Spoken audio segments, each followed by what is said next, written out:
की प्रत्येक पहिल्या टप्प्यामध्ये गृहगणना होणार आहे, तर ही गृहगणना अचूक व्हावी यासाठी नेमकी कोणती खबरदारी घेण्यात आली आहे? यासाठी गृहगणनेसाठी कसं असतं की सर्व इमारती, गणनाघरं आणि कुटुंबांना जे क्रमांक द्यायचे असतात यामध्ये आम्ही प्रशिक्षणामध्ये सगळ्यात जास्त भर देतो. बरोबर.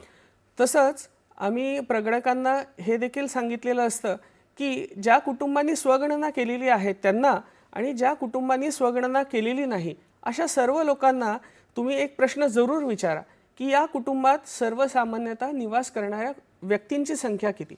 कारण याच माहितीवर आधारित आम्ही दुसऱ्या यादीसाठी जे आम्हाला प्रगणक गट तयार करायचे असतात त्यांची निर्मिती करत असतो. तसंच प्रत्येक घरावरती गणना झाल्यानंतर CN या अद्याक्षरांनी सुरू होणारा एक सेन्ससचा क्रमांक आम्ही देत असतो.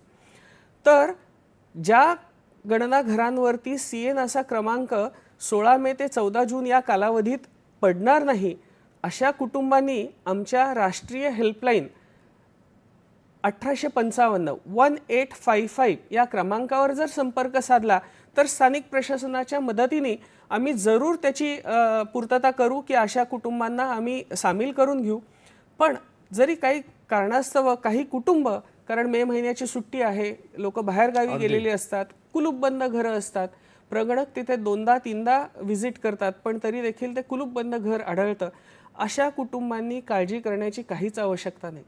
अशा सर्व व्यक्तींची गणना ही फेब्रुवारी 2027 हा जो जनगणनेचा प्रमुख टप्पा आहे, लोकसंख्या गणना, त्यावेळेला जरूर करण्यात येईल. बरोबर. म्हणजे हे एक लक्षात ठेवलं पाहिजे किंवा लोकांनी तो आग्रह पण धरू नये की तुम्ही जर एक 30 दिवसासाठी कुठे दुसरीकडे गेला असाल तर माझी जनगणना तिकडे करा, हा आग्रह लोकांनी पण धरू नये. बिलकुल. तुम्ही जिथे राहता, मूळ तुमचं वास्तव्य जिथे आहे तिथेच तुमची जनगणना होणार आहे. कारण जनगणना ही डी फॅक्टो या संकल्पनेवरती होते.